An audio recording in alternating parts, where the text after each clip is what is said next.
illusionists, the stage illusionists. Their last great golden age came to an end with the last great days of the stage. Among magicians, there were giants in those days. That was when theater was theater, still beglamored and dazzle with theatricality.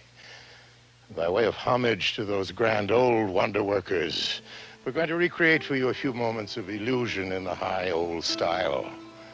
Only the tricks will be new. Einer der berühmtesten Tricks von Orson Welles, seine Silhouette.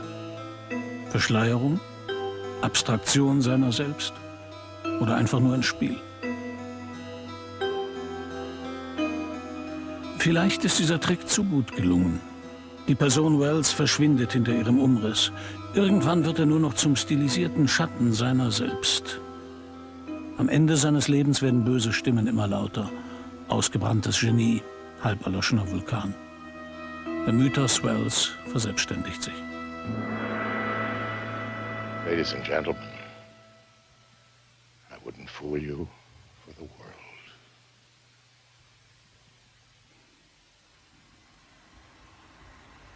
1975, 10 Jahre vor seinem Tod. Welles kehrt nach Hollywood zurück. Das American Film Institute ehrt seinen verlorenen Sohn. Jahrzehntelang hatte man sich in Hollywood nicht für ihn interessiert. Jetzt verleiht man ihm zur allgemeinen Überraschung den Life Achievement Award.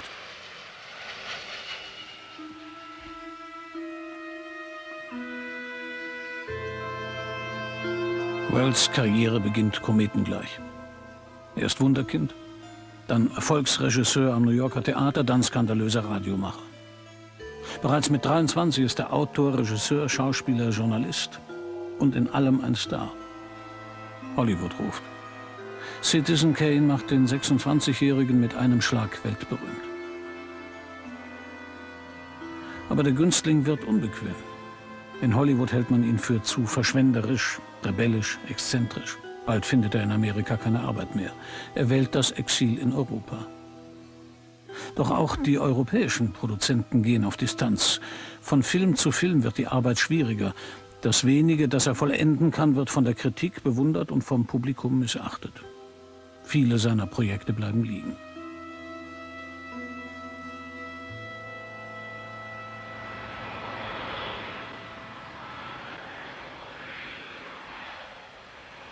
Für Welles ist die Rückkehr nach Los Angeles nicht der Rückzug aufs Alpental. Er ist entschlossen, Hollywood neu zu erobern. In seinem Handgepäck bringt er erste Ausschnitte eines neuen Films mit, den er in Amerika fertigstellen will. Tonight, the AFI spotlights a director, an actor, a writer, a producer. And here they are, Orson Welles!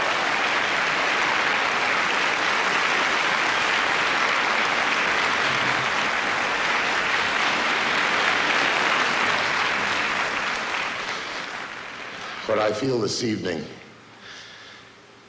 is not very clever. It's the very opposite of emptiness. The corny old phrase is the only one I know to say it. My heart is full, with a full heart, with all of it. I thank you.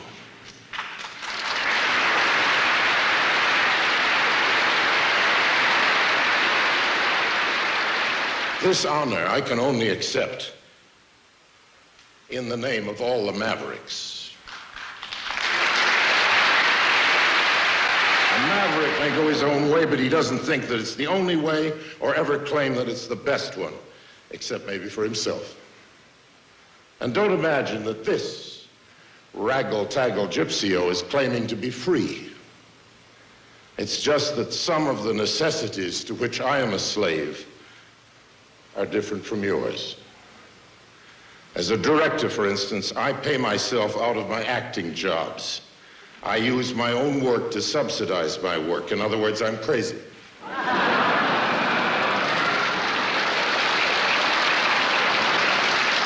But not crazy enough to pretend to be free. But it's a fact that many of the films you've seen tonight could never have been made otherwise. Or if otherwise, well, they might have been better, but certainly they wouldn't have been mine. The truth is, I don't believe that this great evening would ever have brightened my life if it weren't for this, my own particular contrariety. I leave you now, in default of the eloquence this high occasion deserves, with another very short scene from the same film, a piece of which you saw earlier with John Huston and Peter Bogdanovich, just by way of saying good night from one who will remember tonight, not as a sort of gala visit, but as a very happy homecoming, and who remains not only your obedient servant, but also in this age of supermarkets, your friendly neighborhood grocery store. Wells zeigt Ausschnitte aus seinem neuesten Film The Other Side of the Wind, seit langem sein ambitioniertestes Projekt, für ihn so wichtig wie Citizen Kane.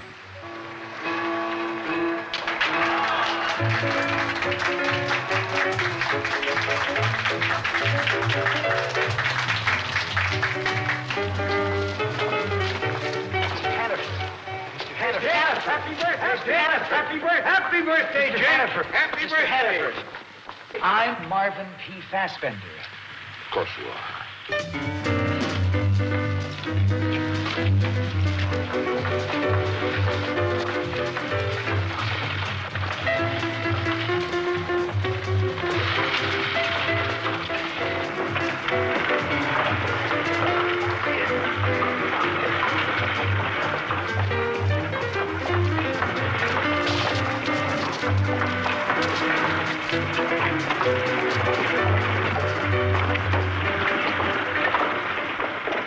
This is Mr. Hannaford's night. Let's save the questions for him, huh?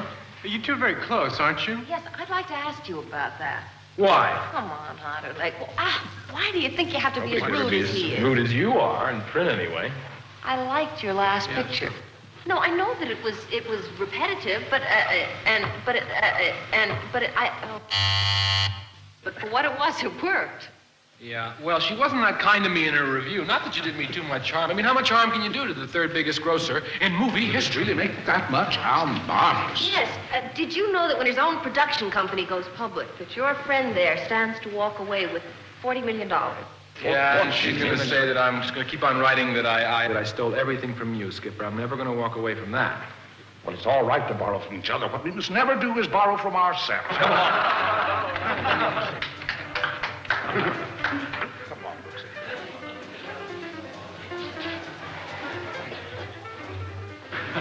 Of course you're close, you two.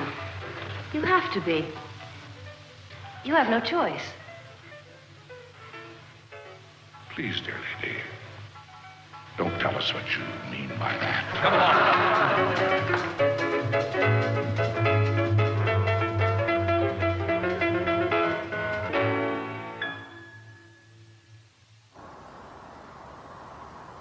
Als Wells 1985 in Los Angeles stirbt, ist The Other Side of the Wind noch immer ein unveröffentlichtes Fragment. Undurchschaubare rechtliche Probleme verhindern bis heute die Herausgabe des Films. Zu dem von Wells erstrebten Neubeginn ist es nicht gekommen. Im Gegenteil, der Ruf, er sei ausgebrannt und unfähig, Filme zu vollenden, verfestigt sich. Für die einen war sein Ruhm schon immer ein virtuoser Schwindel, die anderen sehen in ihm einen zu Fall gebrachten Riesen. Wem soll man glauben? Was hat er während seiner letzten Jahre gemacht? Oya Koda. 20 Jahre lang bis zu seinem Tod war sie Wells Lebensgefährtin und engste Mitarbeiterin. Ihr vermachte er sein persönliches Archiv voll unbekannter Filme und Fragmente. Doch je länger Oya zögerte, es zu veröffentlichen, desto mehr geriet es in Vergessenheit. I wasn't really emotionally ready to touch anything of Orson's and our work. People say time cures everything, but for me it took almost 10 years. And still I'm not cured completely. But cured enough to show people that Orson was working last 20 years of his life. Usually they say, so what did he do 20 years? Nothing. He was doing commercials, narrations, but really nothing serious and so on, which is not true. Der Hauch des nie ganz Vollendeten haftet dem Werk von Welles seit jeher an. Insgesamt konnte er nur 12 Filme beenden und fast alle wurden von den Produzenten geschnitten, verändert, verstümmelt. Der Glanz des Hauses Amberson, Mr. Arkadin, Im Zeichen des Bösen. Kaum ein Film konnte so erscheinen, wie Welles ihn gewollt hatte. All seine unzähligen anderen Projekte, nur Gerüchte, Spuren, Vermutungen. Where'd she go? Ma'am? Hello? Ma'am? Oh, Oh, okay.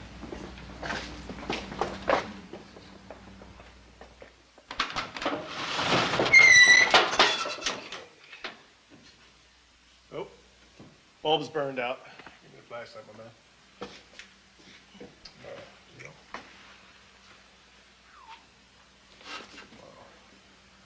All this for one movie? I mean, that's about 10, I'd say 10 movies, at least. It's gonna be a lot of work. Well, let's get organized. I'm gonna go get the charcoal. Yeah, get the dolly, too.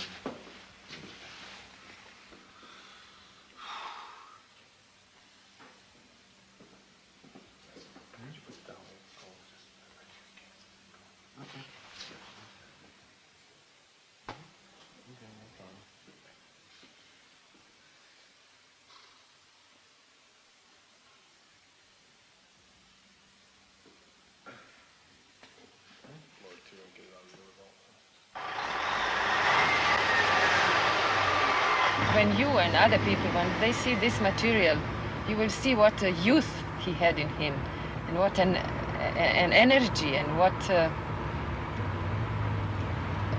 a fun he had. You know, all these things that he was trying to do and couldn't do didn't turn him into a bitter old man. And also he was someone who didn't like to talk about the past and about things that didn't work. He kept saying, sour grapes is not my dish, which sometimes it's more my dish, but never was his dish. What I want to show is that he was an unbeatable man, that he had an enormous courage, that nothing was going to stop him of making movies.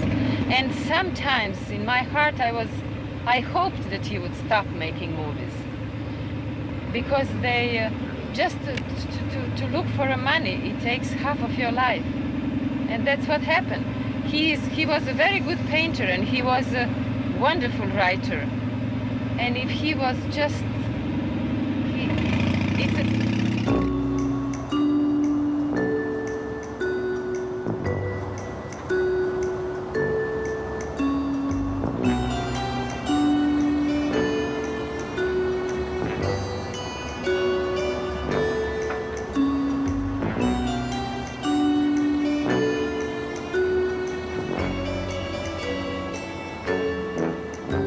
back to Hollywood with a lot of energy, new ideas, projects.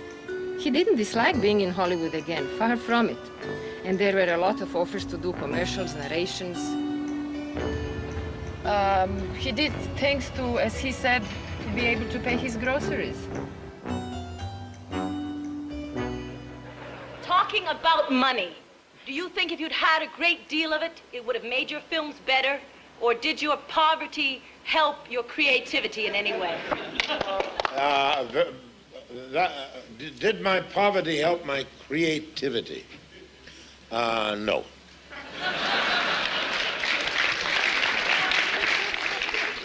No. I think, however, that it is possible to spoil a young director by giving him too much money so that he does not learn one of the main arts of directing, which is the ability to walk away from something. Does Orson Welles, the director, ever get in the way of Orson Welles, the writer, or how closely does one follow the other? I think of it as a happy marriage. No, seriously, no, I don't think so. I rewrite when I have an original script, and in Shakespeare somebody didn't write it. I am rewriting all the time on the set. How much obligation do you feel to a mass audience? I would love to have a mass audience. You're looking at a man who's been searching for a mass audience, and if I had had one, I'd be obliged. That's all I can say.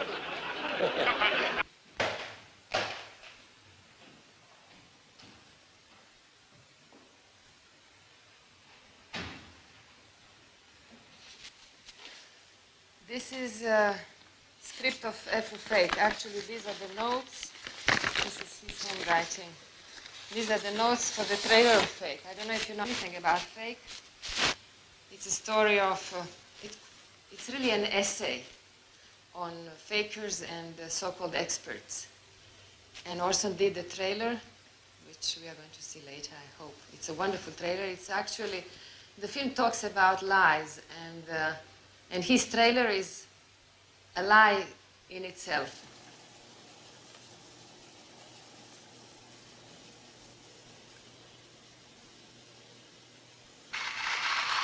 This lady, does she know more than she's telling? Ladies and gentlemen. Or is she telling more than she knows? Ladies and gentlemen, I've been asked to provide a few words of explanation. Now, how shall I begin? You're talking about movies. Begin with the director. You ought to do that. Modesty forbids. Oh? Oh. Well, we all know what the critics have said about the movie. Our movie coming soon to this theater? Delicious, delirious, delightful. Go on. I'm quoting the critics. They've acclaimed it as a cinematic... I know one thing.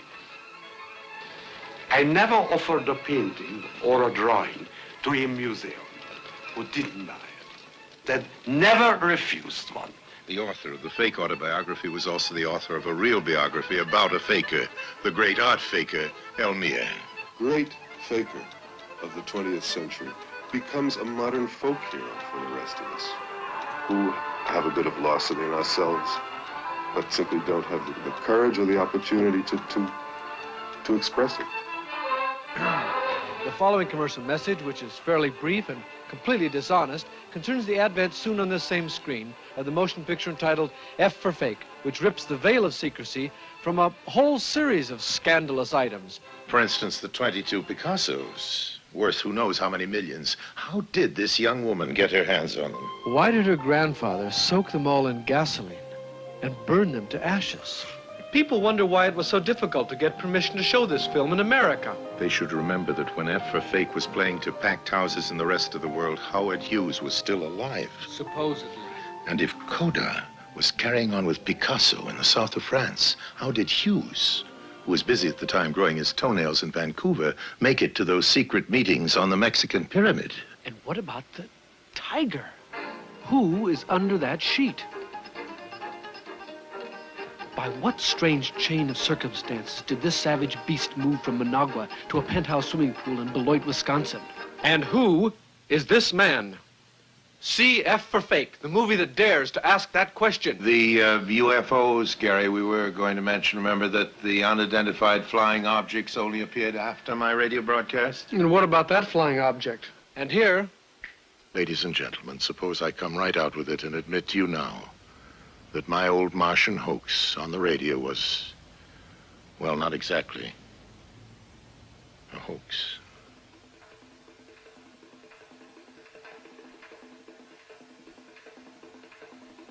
That there were secret sponsors of that broadcast who were, in fact, some rather influential beings from outer space. You smile. 10 seconds more, Orson. I think they're smiling, Gary, and I'd just like to remind them that it is since that broadcast that there have been in this country alone authenticated sightings. You still think it's a joke? Good. That's the way we want you to feel about it. For now. We'd like to make this little commercial message as modest as possible. So we'll just say that critics all over the world have called it a masterpiece.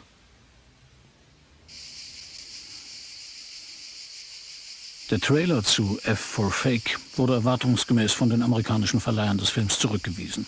Zu lang, zu extravagant.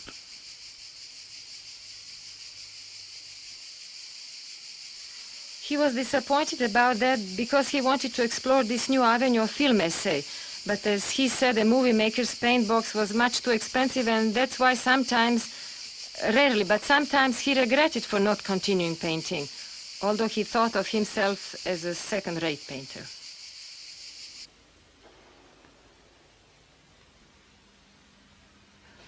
Or, for example, how Europeans looked at American tourists.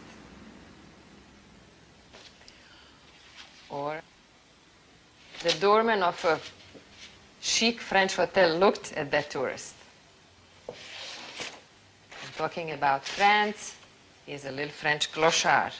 I kept a lot of pictures. Orson hated, as I told you, memorabilia, and he would doodle and so on, and then he would just squash it and throw it away and so on. And I was always around saving things, and so I don't have as many as one would think. Through 20 years, I could have accumulated so many things. Orson Welles in everyday life, well, he was not at all this man bigger than life that everybody imagines. Behind his appearance, there was a modesty and even timidity. He hated this image of a megalomaniac that people had of him, and this was his answer to that. Held, Tragöde, Megalomane. Gern verwechselt man ihn mit den großen Rollen, die er so liebt. Amüsiert bedient er sich dieser Klischees und spielt mit ihnen. In England's green and pleasant land, few stately homes have entered the hectic hurly-burly of showbiz more recently than Plumfield Manor. In opening your beautiful home to the public, Lord Plumfield, just what are your aims? To give the tourist jolly good value for his money. Do you feel you're keeping up with your competitors in the other stately homes? Some of them, all you get is a guided tour of the kitchen garden and a quick look at the family thumbscrew. Show we put on here is best the county. Hello. This is my son, Alger. How do you do? Hello. Gosh. How is it? Golly. Jolly good, Alger. Jolly good. Thank you, Peter. Another. And, there's my wife, Countess. She's a great favorite of the tourists. She's a very fine dramatic recitation. Ah, Lady Plumfield. And if pushed, she'll take off her cardigan. There's the butler, Blemish. Oh? He does animal impressions. Do some of your animal impressions, Blemish. He says he doesn't want to. Pity. Temperamental old devil. I'd give him the sack, but we need the eggs. You seem to be giving the tourists wonderful entertainment. It just seems a pity you're stuck out here in the country.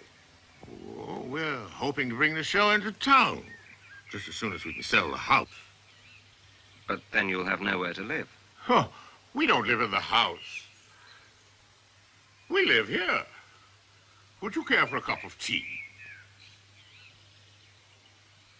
Lord Plumfield gegen Welles.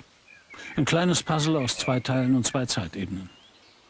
Nach Jahren vervollständigt er einen alten Sketch mit Gegenschüssen, in denen er selbst den Journalisten spielt. Dafür genügt ihm die Ecke eines Gartens nahe Paris. Einige Jahre lang wird dieses Haus sein Atelier, ein Filmstudio im Kleinen, wo er sich in aller Unabhängigkeit neuen Projekten widmen kann.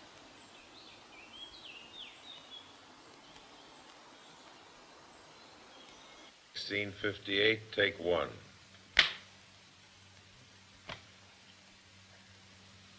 Okay. Scene. The after deck. A fair morning. Tied up, twisted, eyes like coals still glowing in the ashes of a ruin, Ahab lifts up to the clearness of the morn his splintered helmet of a brow. This glad, this happy air, this winsome sky, at last seems almost to dissolve the canker-wrinkle beating in his heart. The cruel stepmother world, now throws affectionate arms around that stubborn neck. Old Ahab drops a tear into the sea. How does the vast Pacific hold such wealth as that one drop? Cut.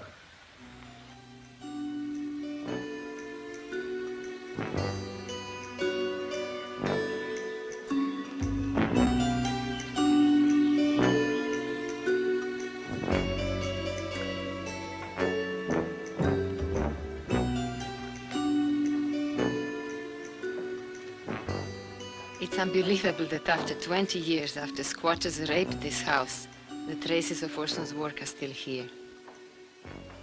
He was always doing different projects at the same time. Occasionally I would leave him for a day or two, and when back he would present me with something new, like Moby Dick, for example.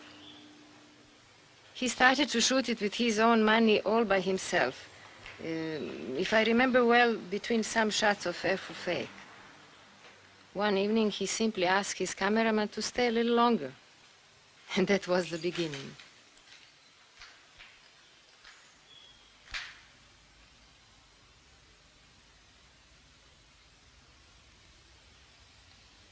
Call me Ishmael.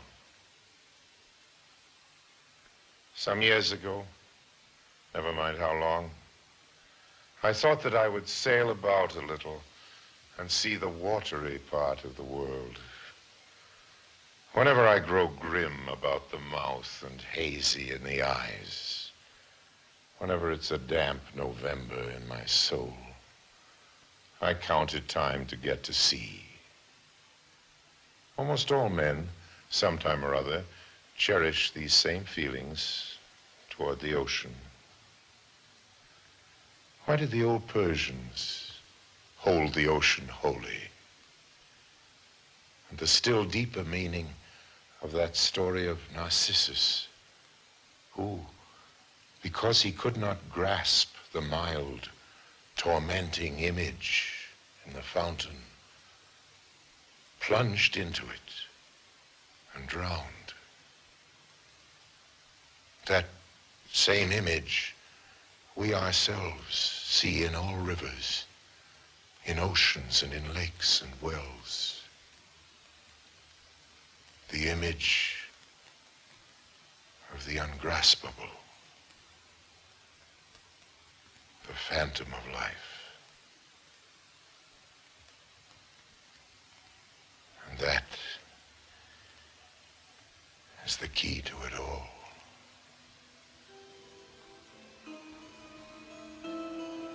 Niemand weiß genau, wann und warum sich Wells entschloss, einzelne Kapitel aus Moby Dick von Herman Melville zu lesen. Die Fragmente in Oyakodas Archiv entstanden scheinbar ohne Plan. Wells folgt seinem eigenen System, der parallelen Arbeit an zahllosen Projekten, mit denen er fortfährt, wann immer er Zeit und Lust dazu hat.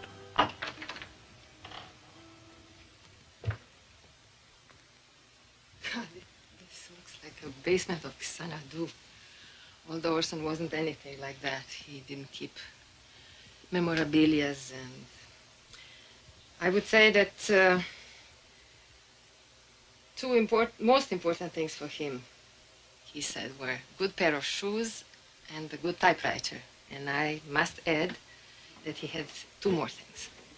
One is this 16mm editing table that went all over the world with us. And something more precious than that, at least for me, is this suitcase. Often people took Orson's cigar as his trademark, but to me it was this suitcase. It contained, as he used to say, the tools of his profession. During these years we were on the road most of the time, and Orson wanted to be able to shoot at any moment in any place. We traveled for months with the very unusual objects, which he used to tie up different scenes, different locations, projects. Seeing our luggage, people must have thought that we were completely crazy. Das künstlerische Leben von Wells gleicht dem eines Vagabunden. Er folgt den Spuren der Filme, in denen er Darsteller ist. Nicht immer sind die Rollen dankbar. Doch aus den hohen Gagen finanziert er seine eigenen Projekte. Er lässt sich die Gagen auszahlen und begibt sich zum Set seiner eigenen Filme. Der Regisseur folgt nicht den Schauplätzen seiner Filme, sondern sorgt als Nomade dafür, dass sie ihn in seinem Handgepäck immer begleiten.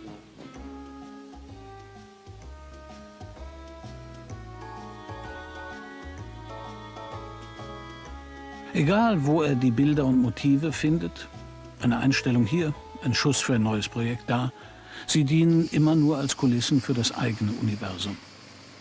Sein Arbeiten verwebt sich über Jahre hinweg zu einem Patchwork ohne Chronologie. Dem Bastler sind alle Lösungen recht, um jederzeit in der Lage zu sein, der Welt seine eigene Vision abzutrotzen.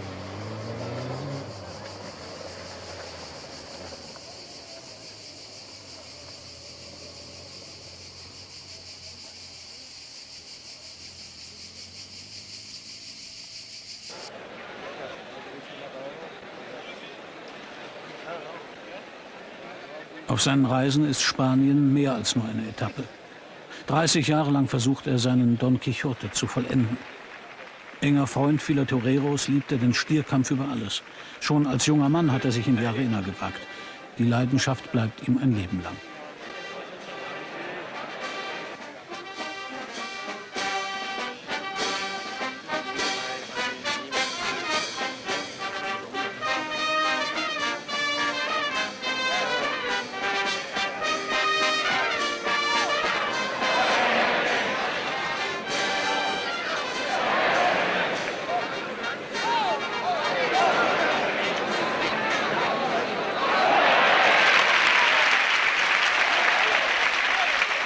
Reisen, Dreharbeiten, wieder Reisen. Ein Fensterkreuz in der Landschaft und schon entsteht eine neue Idee. Ein kleines humoristisches Porträt von Winston Churchill. Sir, what are the desirable qualifications for a young man who wishes to become a politician? The ability to foretell what is going to happen tomorrow, next week, next month, and next year. And to have the ability to explain afterwards why it didn't happen. Mr. Churchill, what is it like to know that the hall will be packed to overflowing every time you make a political speech? I always remember that if I was being hanged, the crowd would be twice as big. Hanging, if properly conducted, is, I believe, an absolutely painless death. Well, it may come to that. Winston, I care neither for your politics nor your face. Do not distress yourself, my dear. You are not likely to come into contact with either. If you were my husband, I'd poison your coffee. If you were my wife, I'd drink it. Winston, you are drunk. And you, my dear, are ugly. But tomorrow, I'll be sober. This is a town for a sweet tooth. Sweet things to listen to. Sweet things to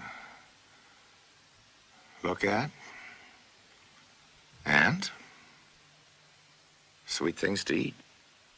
Schwarzwälder Torte, Gugelhupf, Burgtheaterlinse, Topfenschnitten, Kaffeecremetorte, Nusstorte, Ebercreme, Italienschen, gemischte Cognacfrüchte, Streusel, Würfelgugel und Sackertorte. When the world was young, I used to run riot in there. How sweet it was. You know, there's an old Irish proverb, and I'm not making this up, it's real. Beware of three things, it goes. Beware of three things: the wicked west wind, the potato blight, and the smile of an Englishman. Well, I'd like to amend that to the smile of an English tailor. Do you mind standing naturally, sir? I am standing naturally. No. Are you really? Good gracious. Are we ready, Mr. Johnson? Quite ready, Mr. Mapleton.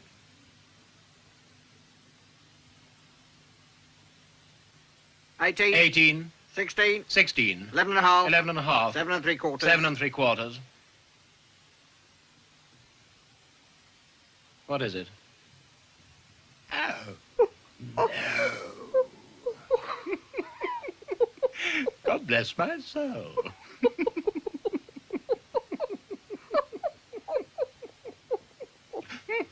That's a good one, eh? Make a note, Mr. Johnson. Right shoulder, 3 inches dropped. My right shoulder? Well, I can assure you, sir, no one else's. 3 inches? Make that 3.5, Mr. Johnson. 14. 14. And incredible though it may And seem. incredible though it may seem. 53. 53. 3 buttons, 1 to fasten, if possible, 1 breast pocket and 2 sides. Now, I always like to have a pocket where I should advise you to leave the pocket situation to us, sir. If you don't mind. Certainly, sir. 18. 18. 9.5. 9.5. 3. 3. Good Lord.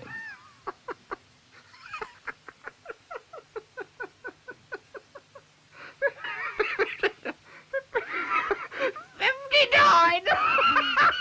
59? I notice we do not wear suspenders, sir. No doubt on account of our veins. Well, today is the 23rd of April. Shall we say the first fitting around about the 9th of December? The 9th of December? Well, This, I take it, sir, is a wallet. A wallet? This, sticking out at the back.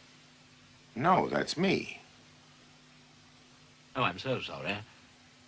I'd never have mentioned it if I'd known. How very unfortunate for you. Rest assured, sir, we shall do everything we can in the most difficult circumstances imaginable. I suppose you'll be requiring this. Off the peg, I take it. And a most peculiarly shaped pegs, if I may say so.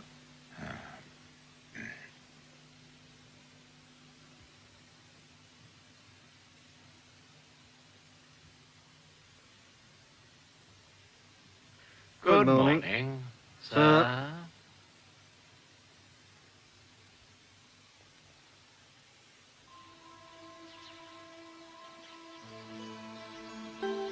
Wells liebt es, Geschichten zu erfinden.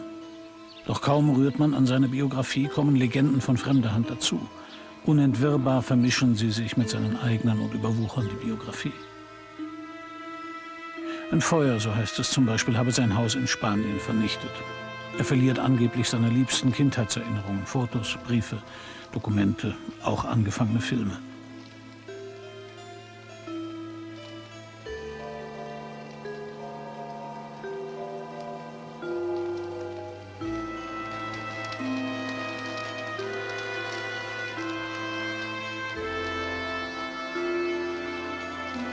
Doch das Haus steht heute unbeschadet in Madrid. Dichtung und Wahrheit sind nicht auseinanderzuhalten.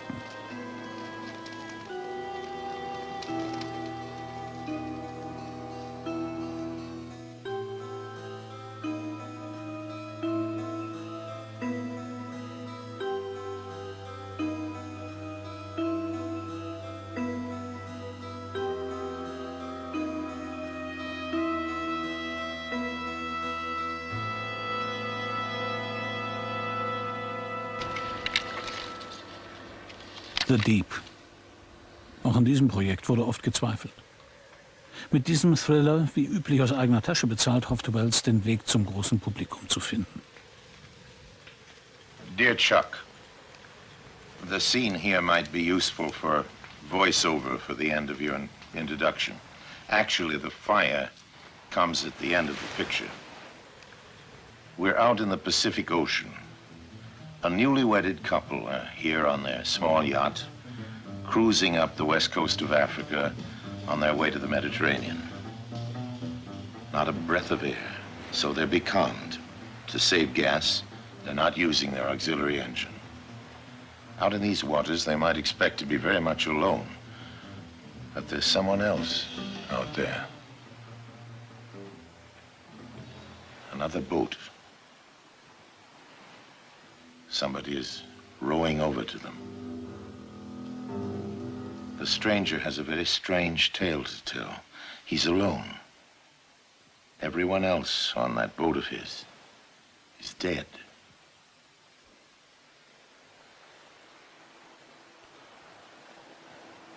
Wells versammelt einige seiner Schauspielerfreunde. Oya Kodar, Jeanne Moreau, Michael Bryant, Lawrence Harvey. Er hat ein Engagement in Dalmatien, also wird die Adria für den Film zum Pazifik. Wie so oft kommen finanzielle Probleme dazwischen. Man verschiebt die Fortsetzung der Dreharbeiten auf nächstes Jahr.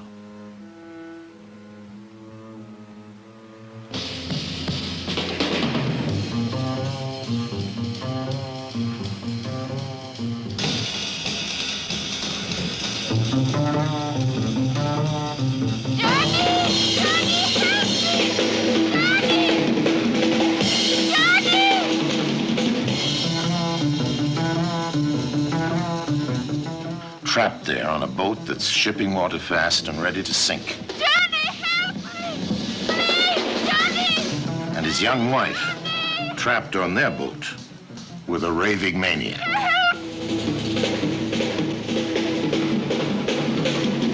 What happens next? I'll have to leave that to the ticket buyers.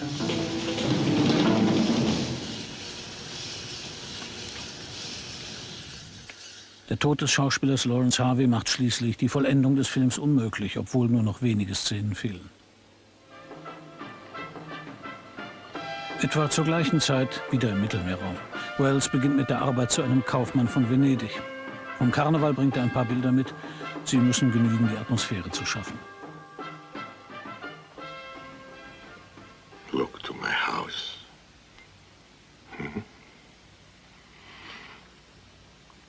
Jessica.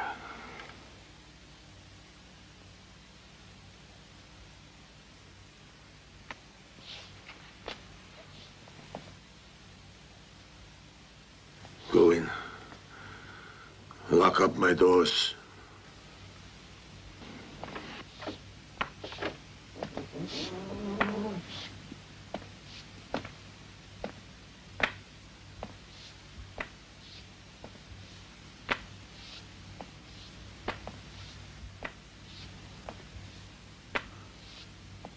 Der Kaufmann von Venedig soll eine kurze Fernsehadaption des Shakespeare-Stückes werden. Die Dreharbeiten scheinen gut finanziert, doch Wells bekommt Probleme mit den Steuerbehörden. Die Geldgeber ziehen sich zurück und er versucht einmal mehr, die Arbeit auf eigene Faust fertigzustellen, um nicht ein weiteres unvollendetes Projekt mit sich herumzuschleppen.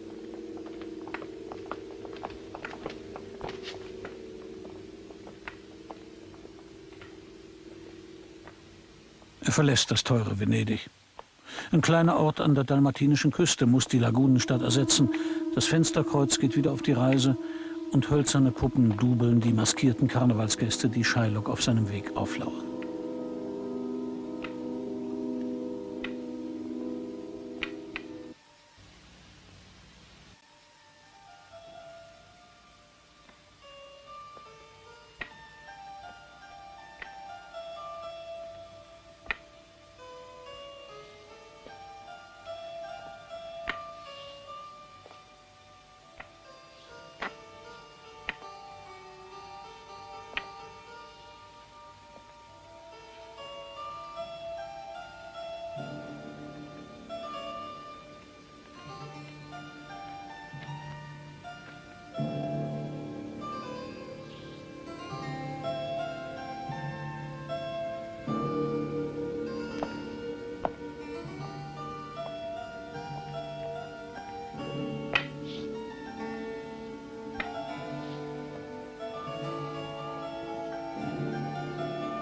Shylock, albeit I neither lend nor borrow, by taking nor by giving of excess, yet to supply the ripe want of my friend, I'll break a custom.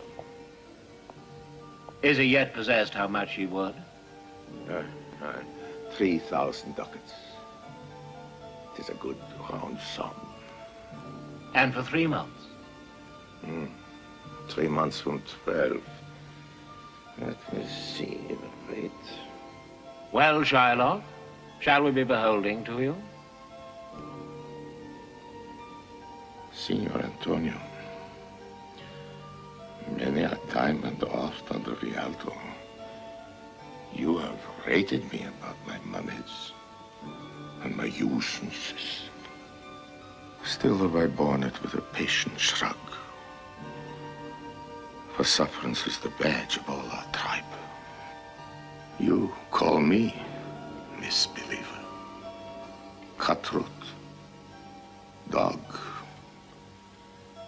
and spit upon my Jewish gabardine, and all for the use of that which is mine own. Go to them. You come to me and you say, Shylock.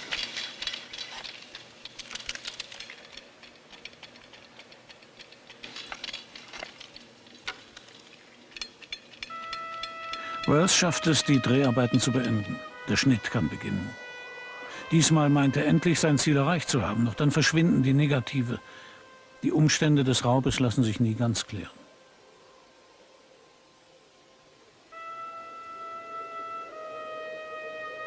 Jahre später, irgendwo auf der Welt, wird Wells die Kamera auspacken und den Shylock-Monolog wiederholen. Jenen Monolog, der in seinem Kaufmann von Venedig für immer fehlt.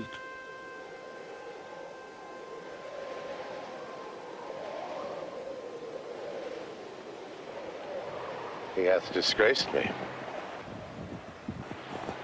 laughed at my losses, mocked at my gains, cooled my friends, heated mine enemies, scorned my nation. And what's his reason? I am a Jew. Hath not a Jew hands? Hath not a Jew eyes, organs, dimensions, senses, affections, passions? Fed with the same food, hurt with the same weapons, subject to the same diseases, healed by the same means, warmed and cooled by the same summer and winter. If you prick us, do we not bleed? If you tickle us, do we not laugh? If you poison us, do we not die? And if you wrong us, shall we not revenge? If we are like you in the rest, we will resemble you in that. The villainy you teach us, we will execute.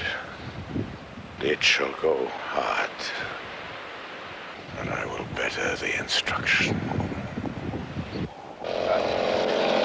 I was noticing continuity between the trial and a lot of your films dating back to Citizen Kane, as your view seems to be opposed to some of the best interests of the corporate elite, of which you speak directly about in the trial. And I was wondering if you thought your personal financial position as a film director is directly related to the fact that a lot of your views in your films throughout these ages have not exactly expressed their interests.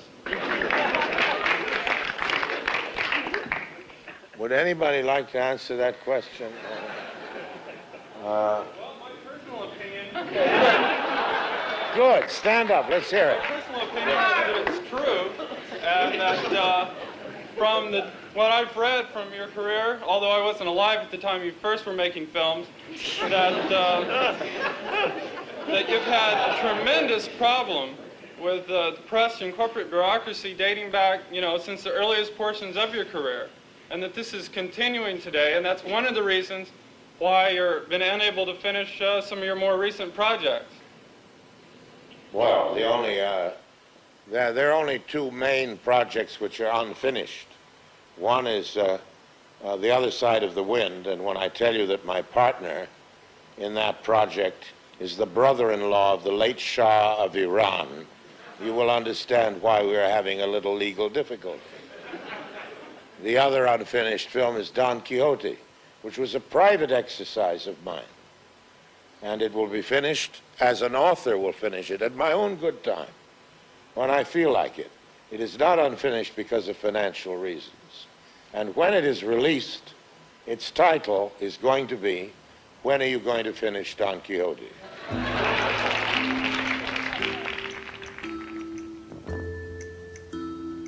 Wells ist es mittlerweile gewohnt, auf seine vielen unvollendeten Projekte hin befragt zu werden. Und wie gewöhnlich sagt er nur die halbe Wahrheit. Er weiß, sein Ruf, Filme nicht vollenden zu können, lastet schwer auf ihm. Sobald klar wird, dass er Schwierigkeiten mit The Other Side of the Wind hat, fühlen sich all diejenigen bestätigt, die es schon immer gewusst haben. Solange es darum geht, den Regisseur von Citizen Kane zu feiern, stehen Wells alle Tore weit offen. Sobald er aber versucht, seine neuen Projekte zu lancieren, stößt er auf Ablehnung.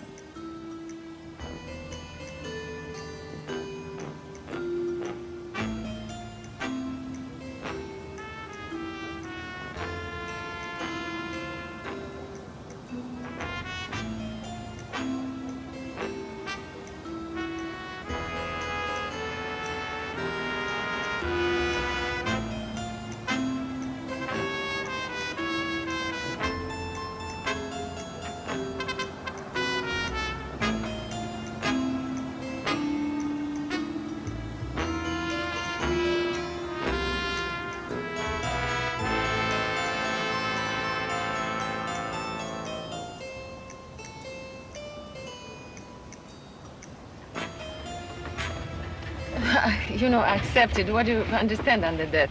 Accepted, no, if you think of a script.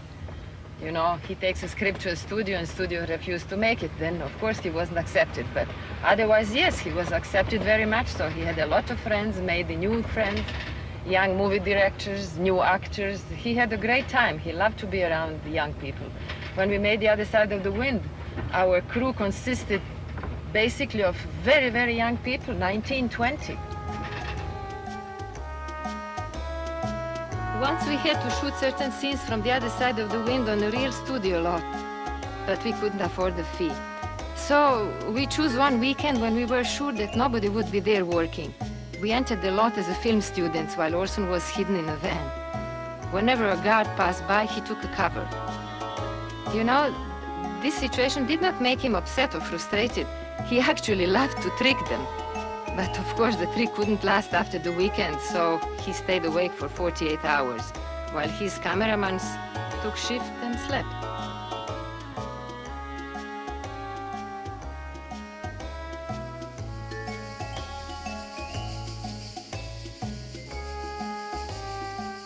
Of course we had disappointments and sad moments, when Orson used to say, black dogs were barking at the door. But he never allowed them to enter to win over our moods. He would immediately invent a story to chase them away. You cannot imagine what kind of theater I had in my living room. All Shakespeare was played there. He was great Romeo. And you know that he was a great Juliet. He was such a fun. One day, while looking at some old footage called One Man Band, where he played all the different characters, he joked and said, I myself have always been one-man band. He was planning to do his autobiographical film, and this was going to be its title. Thank you. Welcome to swinging London. I say, this thing is on, isn't it?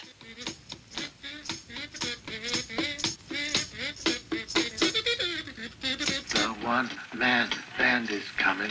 Dig my squeak box oven. That's new. Drum, drum, drum, and here comes the one-man band. One-man band is coming.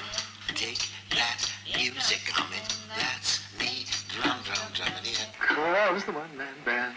The one-man band is coming. Here comes the one-man band. We continue our swinging tour with a visit to Carnaby Street, the mecca of the hep cats.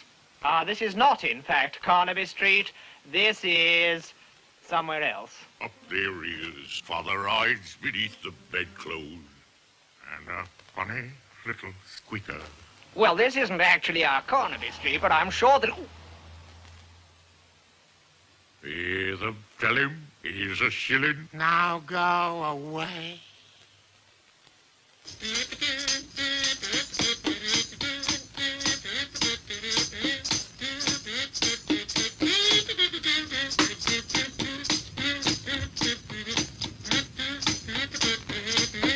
now among the bright lights of swinging London, the new playground of the international jet set. Please buy my violets. London.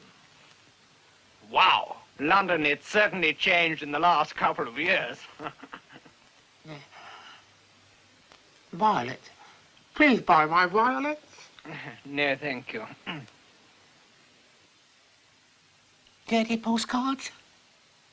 Please buy my dirty postcards. Nice, filthy postcards. What? Not just at the moment. Thank you very much. And now we're in the heart of London's clubland. Why don't we take a look in at one of these famous clubs? Take it away, baby. You wanna see pretty lady do strip, please?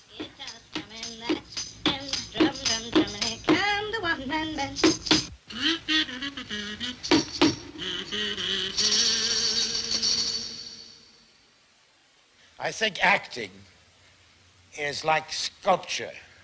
In other words, it's what you take away from yourself to reveal the truth of what you're doing that makes a performance. A performance, when it deserves to be considered great or important, is always entirely made up of the actor himself and entirely achieved by what he has left in the dressing room before he came out in front of the camera. There is no such thing as becoming another character by putting on a lot of makeup.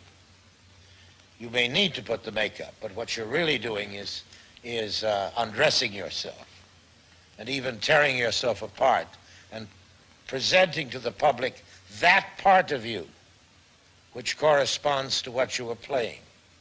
And there is a villain in each of us, a murderer in each of us, a fascist in each of us, a saint in each of us.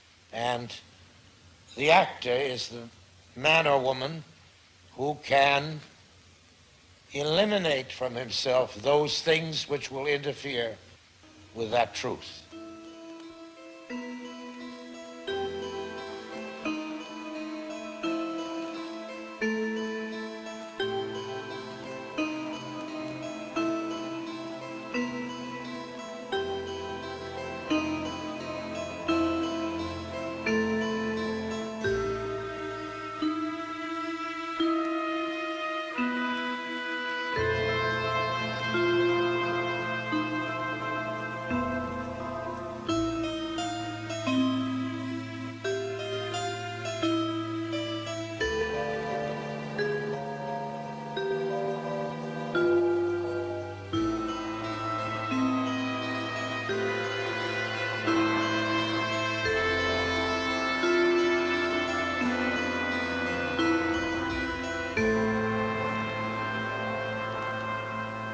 Do you believe in magic? Well, you do believe your eyes, don't you? And our cameras do not lie, really. They're seeing what you see without the slightest hint of technological trickery, sidearm snookery, hanky-panky, or ranny-gazoo.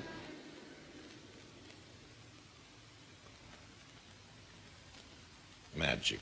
It has an innocence that appeals to me. It's a return to childhood. It renews the sense of on a certain level. It's like playing with toys. It's pure play. And sometimes it can be a little more than that. It can have a kind of second-rate poetry that I find attractive. Great magic, you know. There's a moment when you suspend disbelief and it becomes a very good kind of theater.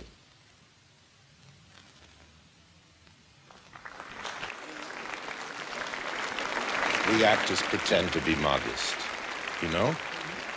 But no magician is modest. Every magician is the greatest magician in the world.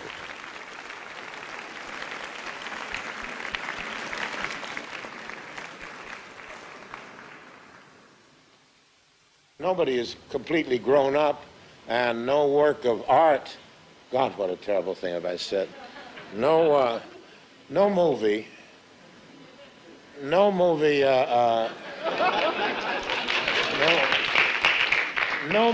is made by a complete adult, you know. First of all, I don't know any complete adults.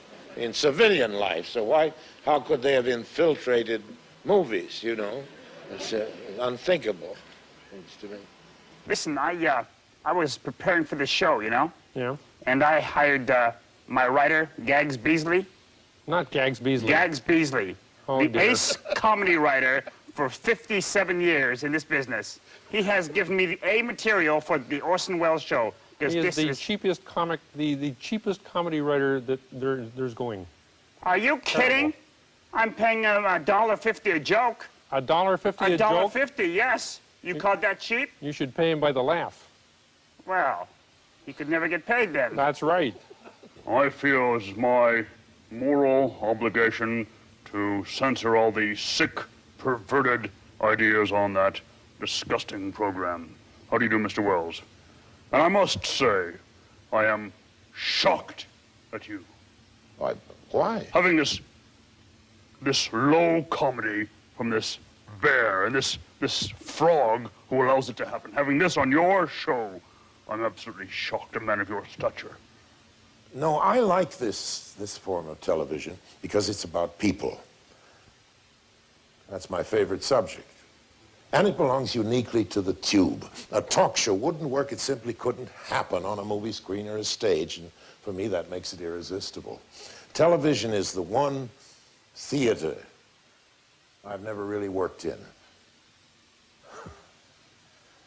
All right, a pause for some commercial messages. We'll be right back.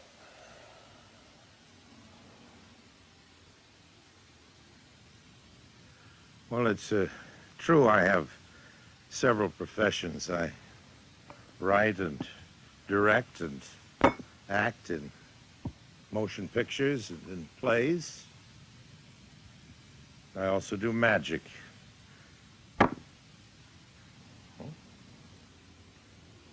We say the magic word. Nika. And here's something I always enjoy. Nika whiskey. It's easy to enjoy.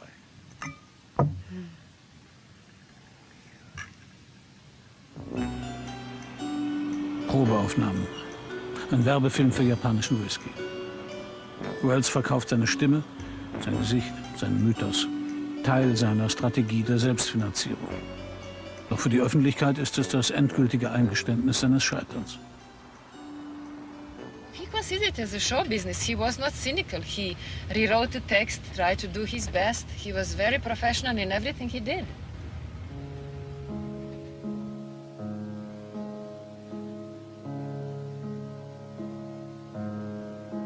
Arbeiten, um selbst arbeiten zu können. Das ist der Preis der Freiheit oder, wie er sagt, sein Widerspruch in sich selbst. Während der letzten Jahre in Hollywood ändert sich daran nichts. Einen Steinwurf von der Traumfabrik entfernt, entwirft er mit Oya Koda ein neues Projekt, The Dreamers, dem 2 Novellen seiner Lieblingsautorin Tanja Blixen zugrunde liegen.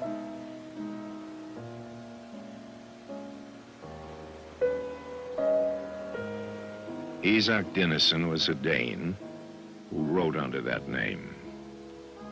And I've been in love with her since I opened her first book. In life, she was the Baroness Blixen, and to her close friends, she was Tanya. One day I took a plane to Copenhagen to visit her. She was living then in the same old house where she was born, where she died. I had friends who knew her well and who would drive me there next morning. I spent a sleepless night, and at daybreak, I took the first plane out of Denmark. What could a casual and uninvited visitor have presumed to offer except his stammered thanks? The visitor would be a bore, and the lover was too humble and too proud for that. Of course, he never met her, but he loved her talent. He was absolutely, as he would say, innamorato of this woman. The moment the script was finished, Orson started with the production again with his own money. Our house near Hollywood Boulevard was transformed into a 19th century villa in Milan. We were working in a big secrecy because we knew that under these conditions, shooting could maybe go on for years, and he was afraid to be blamed again for not finishing the film in time. This was the first thing Pellegrina ever wished for.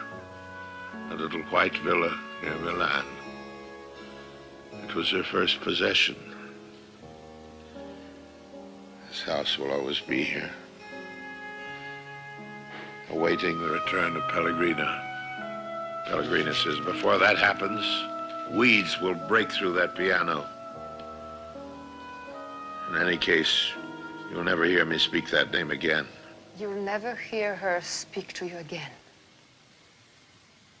More energy. You'll never hear her speak to you again. More on speak. Slower. Okay. You'll never hear her speak to you again. You're entering the convent. You'll never hear her speak to you again. That's good. Now, I can start away. Now stop and laugh. She laughs. Behold, the miracle. She laughs. Take me along with you, and soon we shall see more of them.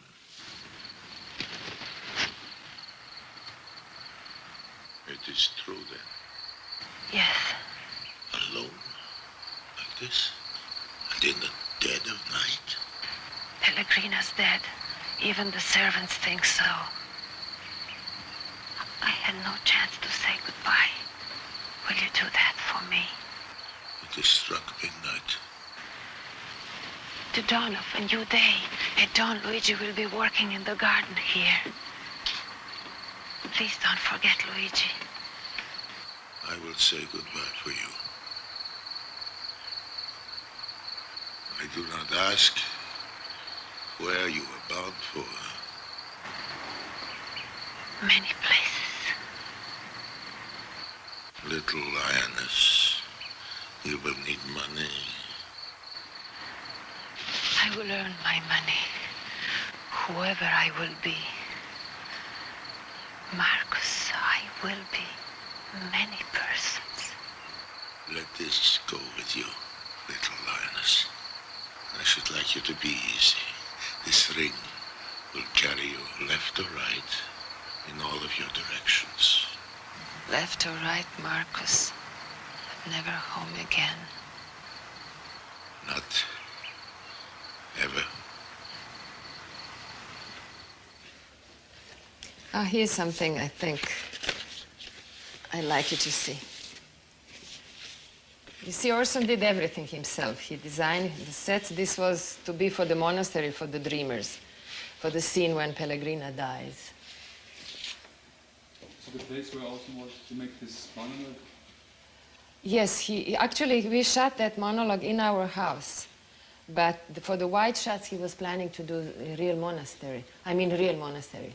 Fake monastery, but built in a normal grandeur, let's say.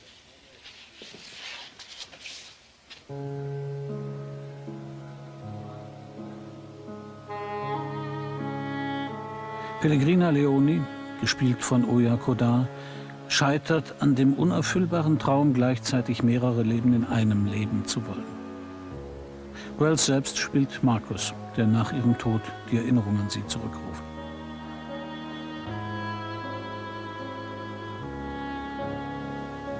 The truth. Now that you've cornered her, killed her, you want the truth. Pellegrina, Leone, prima donna assoluta, had in her life two great devouring passions. And what was the first of these? It was for Pellegrina. She was a devil to the other women in the opera. And it was a terrible and jealous love. And this other passion, it was not for me, young gentleman. No, I was, for the first half of my life, just such an unhappy young man as you are. I was rich and traveled much. I kept my own corps de ballet to perform before me and my friends, or before me alone. I had 30 young girls who used to dance before me naked. And I was bored to death, young gentleman. I might well have died of boredom had I not happened to hear a small theater stage in Venice the voice of Pellegrino Leone. And then I understood. I understood the meaning of heaven and earth, and the stars of life and death and eternity. She took you out into a rose garden filled with nightingales, and then lifted you up with her, higher than the moon.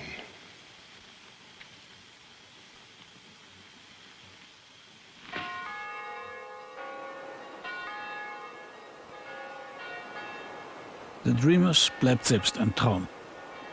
Eine verschwommene Vision, der Wells einige Szenen abringt, als wolle er die letzten Zeilen des Drehbuchs belegen. Es gibt nur zwei Fragen, an die ein intelligenter Mensch denken sollte. Warum hat Gott die Welt erschaffen und was tue ich als nächstes?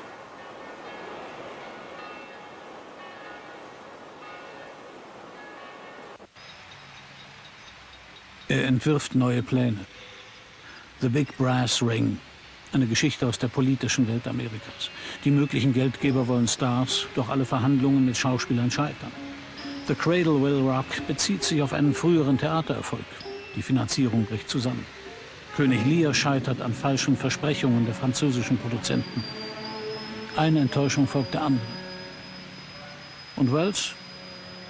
Er zündet sich eine Zigarre an, als sei nichts gewesen, und kehrt zu seiner geliebten Magie zurück.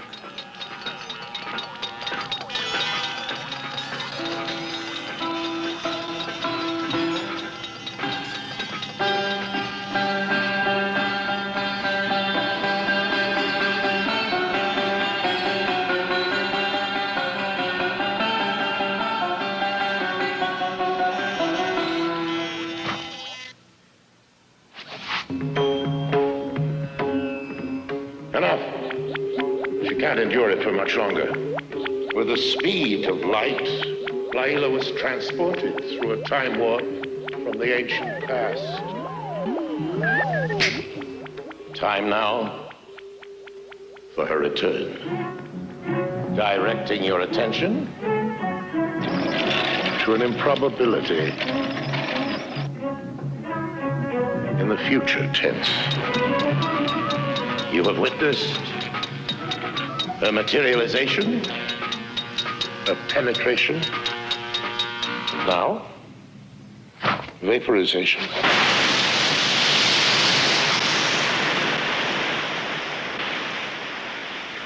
Evaporation. I am a profound pessimist with a sentimental inclination to hope that Pangloss was right and that I'm wrong.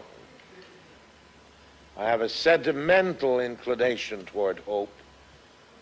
I believe in bravery and worship it. To me, it's one of the greatest virtues there are. And the fact that I'm a pessimist is part of what gives bravery such an importance to me. Don't call me a macho. That's not what I'm talking about. Ahab is forever Ahab, man. I am the fate's lieutenant under orders. You see an old man cut down to the stump, leaning on a shivered lance, propped on a lonely foot. 'Tis Ahab's body's part, but Ahab's soul's a centipede that moves upon 100 legs. You see me strained, half-stranded as ropes that tow dismasted frigates in a gale. But ere I'll break, you'll hear me crack. Till you hear that, no Ahab's hawser tows his purpose yet.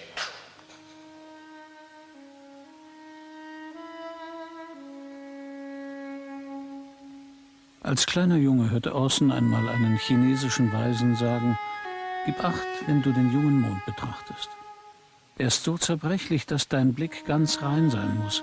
Ist er es nicht, kann das dein Schicksal zum Bösen wenden. In späten Jahren erinnert er sich oft daran. Vielleicht hat er eines Tages diesen Rat missachtet.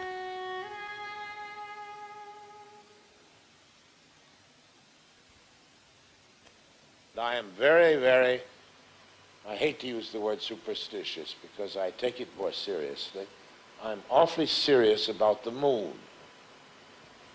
I think that Robert Graves was right when he said that the most blasphemous thing that has happened since Alexander cut the Gordian knot was when we landed on the moon. And having let loose with a piece of eccentricity of that kind, you'll see who you're dealing with. Und The Other Side of the Wind? Von diesem späten Hauptwerk finden sich in Oyas Archiv nur kurze Ausschnitte. Angeblich hatte Welles selbst eine 3 Stunden lange Version davon hergestellt. Doch bis heute ist es nicht möglich, den Film aus seiner juristischen Zwangslage zu befreien. Ob er jemals veröffentlicht werden kann, scheint fraglich.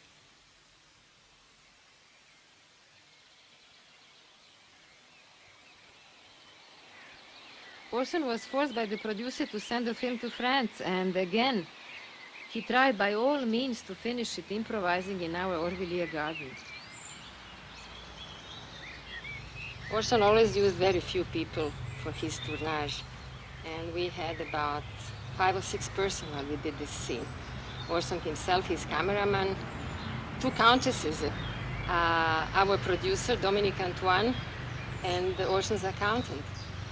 Dominique Antoine was in charge of making the street lights, forgive me. She was changing green to red and so on. And then we had 2 countesses. They were in charge of rain, and the rain consisted of 2 garden water hoses. It was really very funny. If somebody was looking at us at that time, they would really wonder what the hell these people are making.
In einem seiner Briefe schreibt Wells: Dieser Film ist niemals herausgekommen.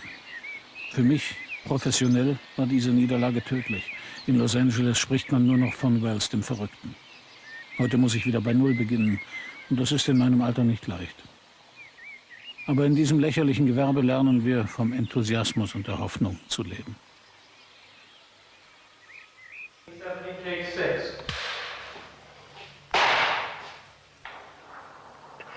Help me up, man.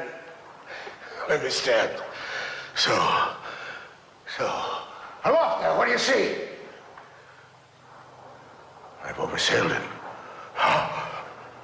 Got the start. He's chasing me, and not I him. Any missing? Just little Pip. Just Pip. A bad beginning, say, a bad omen. Omen. If the gods would speak to man, they'll speak outright, not shake their heads and give an old wife's darkling hint. Hands off, you tour of mankind! Old Ahab stands alone among the millions of the peopled earth. Nor gods nor men his neighbors. Cut no good. Moby Dick! Moby Dick. Aloft there. What do you see? I've oversailed him. Got the start. He's chasing me, and not I him. Any missing? Huh? Just little Pip. Huh? A bad beginning, say, a bad omen. Omen. If the gods would speak to man, they'll speak outright, not shake their heads and give an old wife's darkling hint. Hands off, you tour of mankind! Old Ahab stands alone among the millions of the peopled earth, nor gods nor men his neighbors. No! Off there, what do you see? Brace shopper! Crowd her into the wind's eye!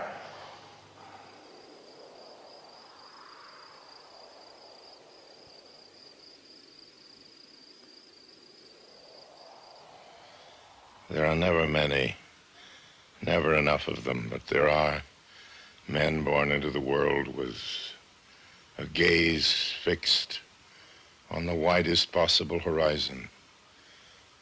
Men who can see without strain beyond the most distant horizon into that unconquered country we call the future.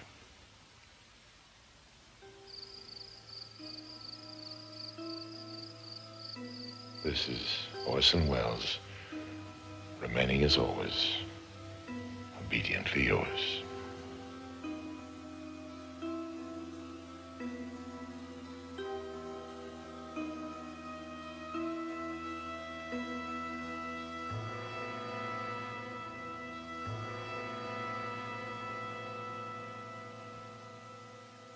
Oh, how I did it! The mastery of the cinema.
Thank you.